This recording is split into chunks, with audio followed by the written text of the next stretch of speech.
दोस्तों नमस्कार। हम चौथा वनडे मैच कवर करेंगे जो कि इंग्लैंड और ऑस्ट्रेलिया के बीच 27 सितंबर को शाम 5 बजे से लॉर्ड्स लंदन में ये मुकाबला खेला जाएगा। अब बात करेंगे हम इस मैच के पिच रिपोर्ट की। पिच रिपोर्ट की बात करें दोस्तों तो यहाँ की जो विकेट है एक बैलेंसिंग विकेट है। अगर मैं बात करूँ बल्लेबाजी के लिहाज से तो यहाँ पर बल्लेबाजी के लिए चाहे फर्स्ट इनिंग हो या सेकेंड इनिंग हो बहुत ज़्यादा अच्छी कंडीशन नहीं है, लेकिन हाँ यहाँ पर फर्स्ट इनिंग में बल्लेबाजी के लिए अच्छी कंडीशन, तो सेकेंड इनिंग में थोड़ा सा टफ कंडीशन निश्चित तौर पर रहती है बल्लेबाजी के सेक्शन में। और जहाँ तक बात है बल्लेबाजी में तो हम मिडिल ऑर्डर के जो प्लेयर हैं उन पर हम विशेष फोकस करके इस मैच में चलेंगे, ठीक हो गया।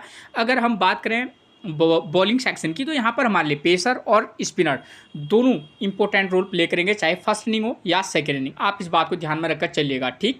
ओवरऑल इस वाले मैच में हमारे लिए ऑलराउंडर प्लेयर की प्लेयर का काम करेंगे, ठीक है। एक टिप्स जो मैं आपको हमेशा देता हूँ, अगर आपको समय पर पिच रिपोर्ट नहीं मिल पाती है तो कप्तान टॉस जीतने के बाद क्या कर रहा है, पहले बैटिंग कर रहा है या बॉलिंग कर रहा है, आप उसके डिसीजन को अपना आधार बनाकर भी टीम प्लेयर का सिलेक्शन कर सकते हैं। उसके बाद बात करेंगे हम वेन्यू मैचेस की। वेन्यू मैचेस की बात करें तो इस ग्राउंड पर अब तक टोटल 69 ओडीआई मैचेस खेले गए हैं, जहां बैटिंग फर्स्ट करने वाली टीम 33 बार तो वहीं बैटिंग सेकंड करने वाली टीम भी 33 बार यहां अपने मुकाबले जीती है। और एवरेज स्कोर कितना रहा है, 243 रन, ठीक है।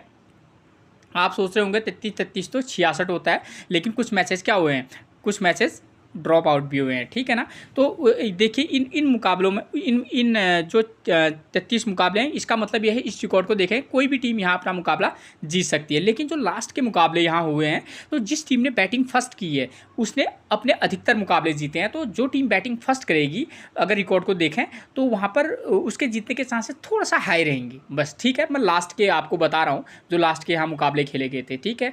तो उसके बाद मैं आपको वैसे भी टिप्स देता रहता हूँ कि भाई कप्तान टॉस जीतने के बाद क्या कर रहा है, हमको उस पर भी विशेष फोकस करके चलना होता है, ठीक है। रिकॉर्ड अपनी जगह में है लेकिन उसका अपना डिसीजन भी अपनी जगह में है, क्योंकि एक ही ग्राउंड पर 4-5 पिचेज होती हैं। अब हर पिच का व्यवहार अलग अलग होता है, ठीक है। तो कप्तान को अच्छे से मालूम होता है कि भाई यहाँ इस विकेट पर किस प्रकार क्या करना है, पहले बैटिंग करना है कि बॉलिंग करना है, ये चीज़ें वो डिसाइड करता है। तो मैक्सिमम टाइम उसकी चीज़ें क्या होती हैं, अधिकतर टाइम अच्छी मतलब क्या होती हैं, सही निकलती हैं, ठीक है। हमेशा तो नहीं लेकिन हाँ मैक्सिमम टाइम, ठीक है। तो इस बेस पर आप टीम में प्लेयर का सिलेक्शन करना, ठीक। उसके बाद बात करेंगे प्लेयर्स फॉर्म की। प्लेयर्स फॉर्म की बात करें तो दोस्तों मैंने वो प्लेयर लिए हैं जिनकी फॉर्म करंट में ठीक ठाक चल रही है। तो इंग्लैंड की तरफ से Ben Duckett, Harry Brook, Liam Livingstone, Jacob Bethell, Brydon Carse, Jofra Archer और आदिल रशीद, ये प्लेयर हमारे लिए की प्लेयर का काम इस वाले मैच में कर सकते हैं, ठीक है। और ऑस्ट्रेलिया की तरफ से ट्रेविस हेड हो सकता है कि ये मुकाबले में आपको खेलते हुए नजर आ सकते हैं, ठीक है। Steven Smith, Cameron green, Alex Carey, Adam Zampa, Mitchell Starc और ग्लेन मैक्सवेल, इनकी फॉर्म अच्छी चल रही है। लेकिन इसके अतिरिक्त भी कुछ ऐसे प्लेयर होंगे जो निश्चित तौर पर एक मैच में जो बहुत ज़बरदस्त प्रदर्शन करते हैं, जैसे कि एरन हार्डी हैं, वो उनका नाम मैंने नहीं लिखा है, ठीक है। वो एक अच्छी फॉर्म में है, ठीक हो गया। लेकिन जैसे मार्नस लबुसाने हैं जो कि नंबर 4-5 पर बल्लेबाजी करने आते हैं ऑस्ट्रेलिया की तरफ से, लेकिन उनका करंट का जो फॉर्म है थोड़ा सा अप एंड डाउन चल रहा है। लेकिन जैसा ये वाला मैच जैसा मैंने देखा है, ठीक है, कि यहाँ मिडिल ऑर्डर के प्लेयर इंपॉर्टेंट हो रहे हैं, तो वहाँ पर आप मार्नस लबुसाने को भी एक मौका देखकर देख सकते हैं, ठीक। यहाँ पर जो नीचे के खासतौर पर जो मिडिल ऑर्डर के प्लेयर होंगे और ऑलराउंडर प्लेयर होंगे, आप उन पर विशेष फोकस करके चलना उन प्लेयर की फॉर्म के बेस पर, ठीक हो गया। क्योंकि मैंने आपको पिच रिपोर्ट में ये भी बता दिया है कि यहाँ पर सेकेंड इनिंग में टफ है, तो उसको भी ध्यान देना कि भाई सेकेंड इनिंग में मेरे को किस प्रकार की टीम बनाकर चलनी, क्योंकि सेकेंड इनिंग में थोड़ा सा तो टफ बैटिंग करना है ही, ठीक है। अभी तक के रिकॉर्ड के हिसाब से अगर इस मैच में कुछ अलग हो जाए वो बात की बात है, ठीक हो गया। तो इस बात को आप ध्यान में रखकर चलेगा, जब टीम बनाएंगे तो आपको ध्यान देना होगा कि भाई क्या क्या कॉम्बिनेशन मेरे को उतारना है, ठीक हो गया।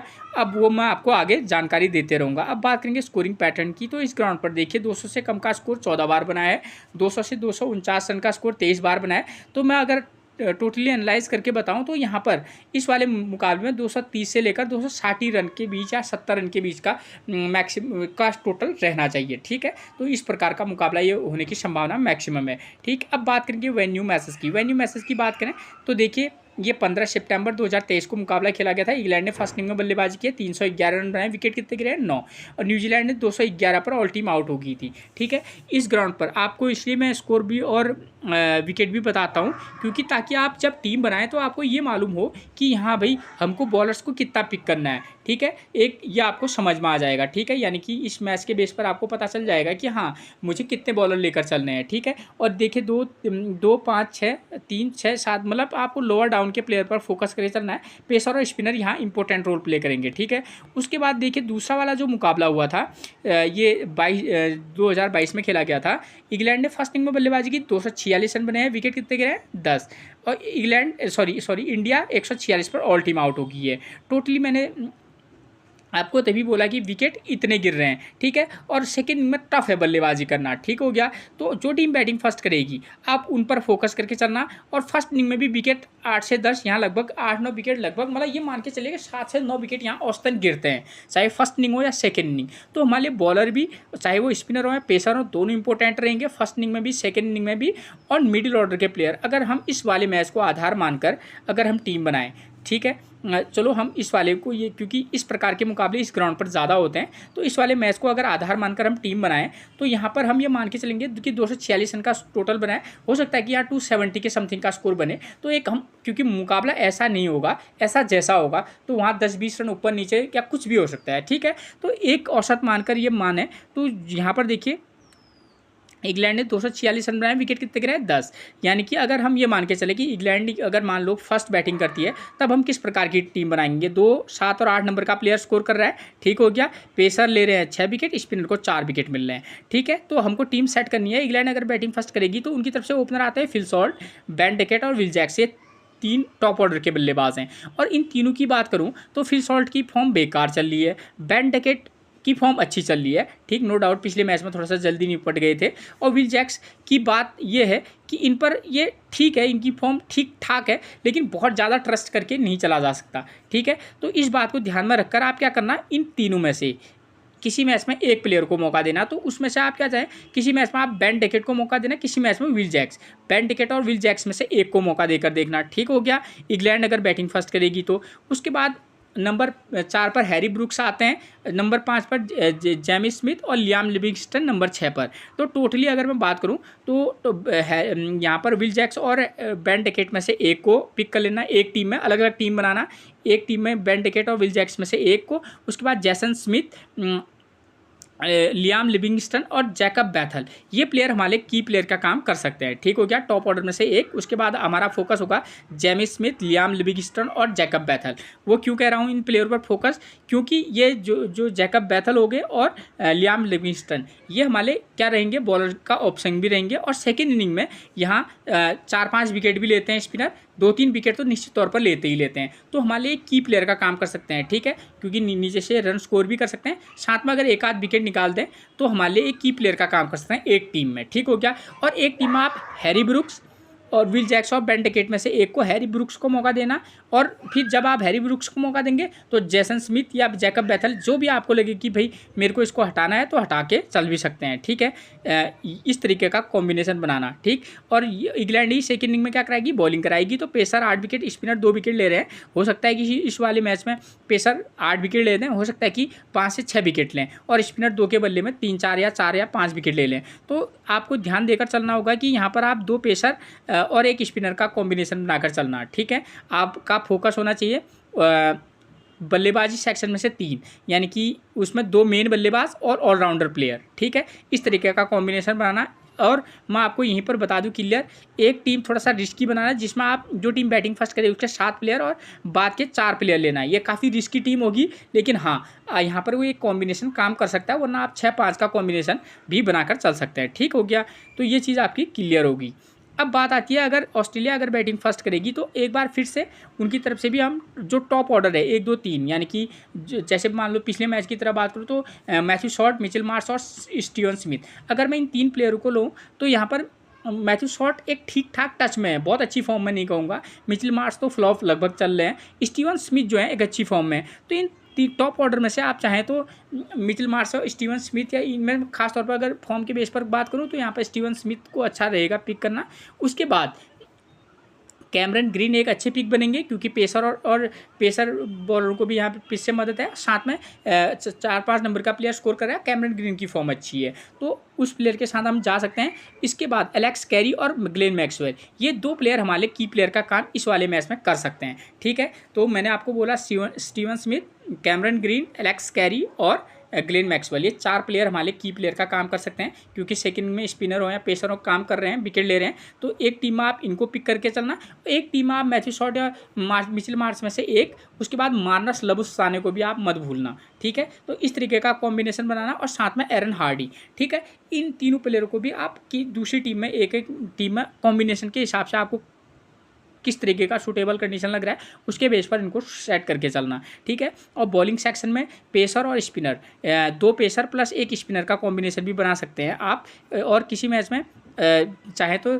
क्या कर सकते हैं, एक पेसर ऑलराउंडर और स्पिनर भी और स्पिनर ऑलराउंडर के साथ भी जा सकते हैं। तो अलग अलग कॉम्बिनेशन बनाकर चलना। ठीक है, अब बात आती है फर्स्ट इनिंग बॉलिंग की। तो देखिए, जो टीम बॉलिंग फर्स्ट कराएगी, पेसर और स्पिनर दोनों को कॉम्बिनेशन बनाना। सेकेंड इनिंग में बल्लेबाजी के लिए टफ कंडीशन है, आप चाहें तो नंबर 3 या 4 में से एक प्लेयर को भी दे सकते हैं, या टॉप ऑर्डर में से 2-3 में से एक, टॉप 3 में से एक को देना।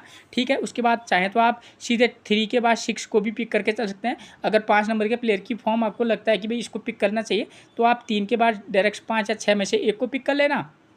ठीक है, और क्योंकि हमको ये भी पता है कि भाई फर्स्ट इनिंग में पेसर और स्पिनर को विकेट मिल रहा है, तो हम क्या कर सकते हैं, पेसर को भी मौका देंगे, एक पेसर ऑलराउंडर प्लस स्पिनर को तो हम मौका देंगे।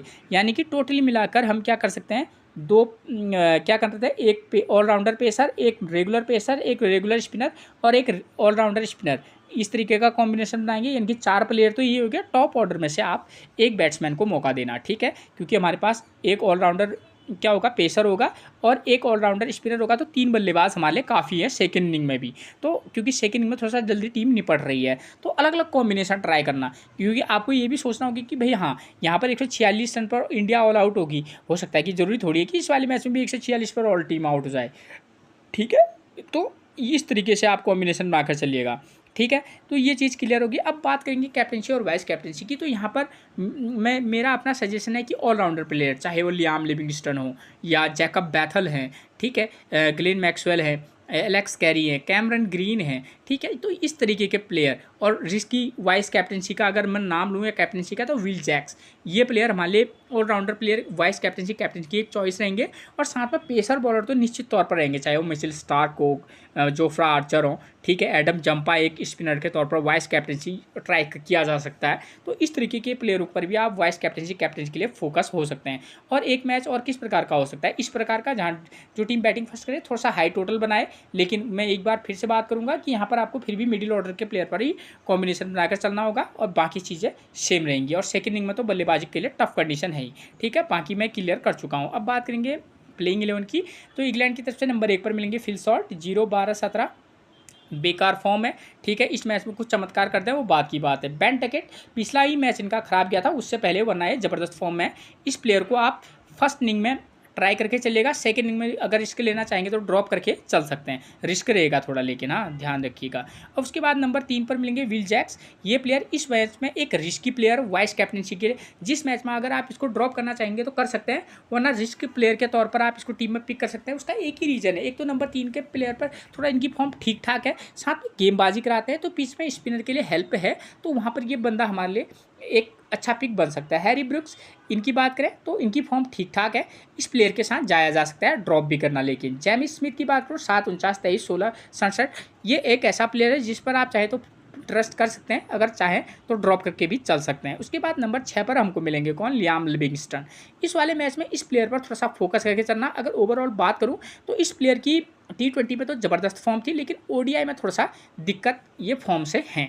ठीक है, तो ये भी टोटली रिस्की प्लेयर रहेंगे, लेकिन हाँ अकॉर्डिंग टू सिचुएशन इनको एक मैच में मौका दिया जा सकता है। जैकब बैथल, ये प्लेयर इस मैच में वाइस कैप्टनसी का एक विकल्प बन सकता है। ठीक है, फोकस करके चलना, चाहे लियाम लिविंगस्टन हो या जैकब बैथल। बार्डन कायर्स की बात करें, नंबर 8 पर मिलेंगे। इनकी बॉलिंग ज़बरदस्त है, ठीक है, और बल्लेबाजी भी हल्का फुल्का, मतलब अच्छे बल्लेबाज हैं, ऐसी बात नहीं है, ठीक ठाक हिटिंग कर लेते हैं और अच्छे प्लेयर हैं, ठीक है। ओवरऑल तो इनको मौका देकर देख सकते हैं। Matthew Potts 2 wicket 1 wicket 2 wicket, लगभग इनकी फॉर्म भी ठीक है। पेसर को पिच से मदद है, तो आपको हर बॉल पेसर बॉल को ट्राई करके इस वाले मैच में चलना होगा। बस कॉम्बिनेशन सेट करना कि भाई टीम किस तरह के फर्स्ट इनिंग में खेली है, सेकेंड इनिंग में, ठीक है। उसके बाद हमको मिलेंगे नंबर 10 पर जोफ्रा आर्चर, 2-2 हर मैच में ज़बरदस्त फॉर्म है। वाइस कैप्टनसी की एक चॉइस। आदिल रशीद एक रिस्की वाइस कैप्टनसी चॉइस रह सकते हैं, मौका देकर जरूर देखिएगा, ठीक है। उसके बाद बात करेंगे ऑस्ट्रेलिया के प्लेइंग 11 की, तो नंबर 1 पर मिलेंगे एम शॉट। करंट की फॉर्म की बात करूँ तो कोई खास है नहीं, ठीक है। तो टोटली एक रिस्की रहेंगे, लेकिन हाँ ट्रेविस हेड आएंगे तो ये जाएंगे पीछे, नंबर 6-7 पर बल्लेबाजी करने आएंगे। तो उस सिचुएशन में ट्रेविस हेड अगर नहीं खेलेंगे तो मैथ्यू शॉट एक की प्लेयर रहेंगे, लेकिन और उसके बाद मिचेल मार्श की बात करें तो फॉर्म से जूझ रहे हैं, ठीक है। थोड़ा सा रिस्की चॉइस रह सकते हैं। फर्स्ट इनिंग में तो आप इनको ट्राई कर सकते हैं, लेकिन सेकंड इनिंग में चाहें तो ड्रॉप करके चल सकते हैं। स्टीवन स्मिथ करंट की फॉर्म अच्छी है, ठीक है, ट्रस्ट इस प्लेयर पर किया जा सकता है। कैमरन ग्रीन ये वाइस कैप्टनसी की एक चॉइस रहेगा, ठीक है। बल्ले और बॉल से अच्छा प्रदर्शन कर रहे हैं, ठीक है। किसी मैच में आप ड्रॉप करके भी चल सकते हैं, जैसी सिचुएशन है। मानस लबुशाने करंट की फॉर्म ना तो अच्छी कह सकते हैं ना बुरी कह सकते हैं, ठीक है। तो एक मैच में ट्राई करके चल सकते हैं। एलेक्स कैरी की करंट की फॉर्म लाजवाब है, ठीक है। इस मैच में चाहे फर्स्ट इनिंग हो या सेकेंड इनिंग हो प्लेयर को ट्राई किया जा सकता है करंट की फॉर्म के बेस पर। उसके बाद एक तो ऐसा होता है जब प्लेयर 2-3 मैचेस में अच्छा प्रदर्शन कर देता है तो एक मैच उसका अचानक से खराब आता है, आप इस बात को भी ध्यान में रखकर चलिएगा। ग्लेन मैक्सवेल ये प्लेयर इस वाले मैच में एक की प्लेयर का काम कर सकता है। अगर रिस्क लेना चाहेंगे तो वाइस कैप्टनसी का रिस्क इस प्लेयर के साथ लिया जा सकता है। एरन हार्डी वंस अगेन ये प्लेयर भी कंडीशन जैसी हैं इस ग्राउंड की, खासतौर पर जब टीम फर्स्ट इनिंग में बल्लेबाजी करे, सेकेंड इनिंग में हो या कुछ भी हो, इस प्लेयर को ट्राई किया जा सकता है। सीन एबर्ट पिछले 2 मैच से विकेट नहीं लिया है, लेकिन जैसी ये विकेट है यहाँ पर पेसर को पीछे मदद है, तो किसी में पिक किसी में ड्रॉप। उसके बाद मिचेल स्टार्क की करंट की फॉर्म लाजवाब है, वाइस कैप्टनसी की चॉइस। उसके बाद बात करेंगे हम जॉस हैजलवुड, 2 विकेट लगभग हर मैच में अच्छा प्रदर्शन कर रहे हैं, किसी में पिक किसी में ड्रॉप करके चल सकते हैं, ठीक है। ये मैंने आपको मैच से रिलेटेड वो जानकारी दे दी है जिसके बेस पर आप एक बेहतरीन टीम बनाकर चल सकते हैं। फिर मिलेंगे आपसे एक और प्रेडिक्शन के साथ, तब तक के लिए आप सभी को मेरा प्रणाम दोस्तों।